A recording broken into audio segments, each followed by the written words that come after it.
The Grimsby Public Art Gallery held the 38th annual Wayzgoose, a celebration of the book arts.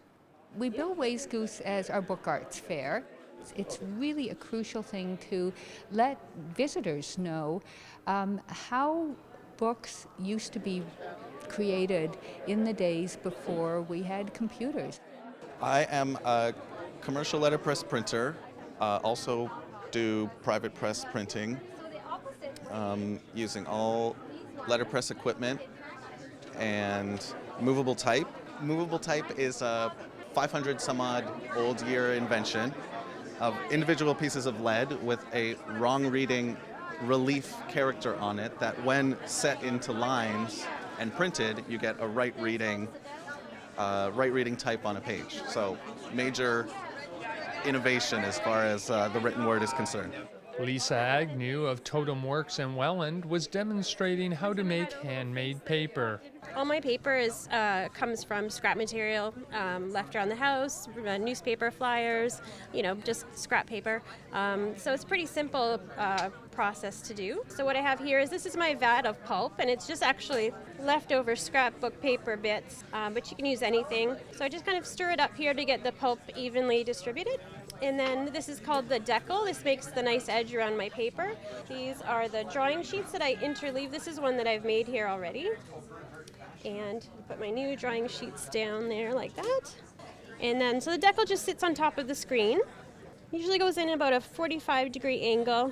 Move it around a little bit to get it evenly distributed.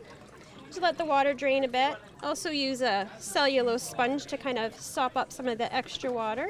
Once it's drained a bit, you can take the decal off, and you can see the new piece of paper. Once I get most of the water out, I can then flip it onto my drawing sheet here. Just dab a little bit more of the excess water off. And then I'll usually just keep going, make a stack of these, and then you just press them overnight. And then I actually hang them up in a clothesline and then let them dry. They dry within a couple hours after that, and then you can repress them just so that they're flat.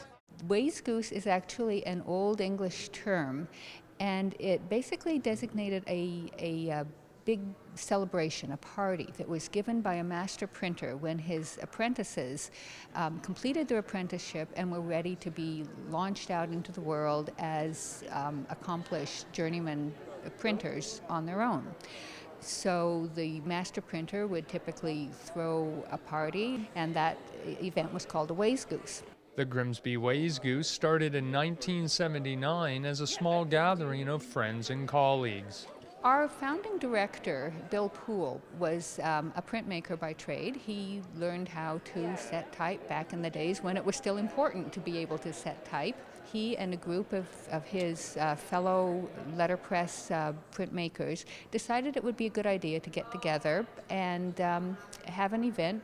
Mainly for themselves was the idea the first time, to get together, share their ideas, share their knowledge. They had about 300 people come to visit, and Wayzgoose was launched. This is letterpress printing. The Gutenberg developed this form of printing in 1450, so for 565 years this is the way printing was done. We have hand-set lead type. Each of the letters are individual, so I can rearrange them any way I need to. I have ink that's stored up on this disc. Ink is linseed oil and a pigment. What happens with this press is we press down, brings a set of rubber rollers up to the disc, and they pick up ink. Then they roll down across all the lead letters. Now there's ink on the letters. I take a card, put it on the table, which is called a platen. Then I push down on the platen. It pushes the platen against the wet ink. When it pulls away, I now have the image transferred onto the card, and there we go. Voila, a souvenir of the Grimsby Wayzgoose.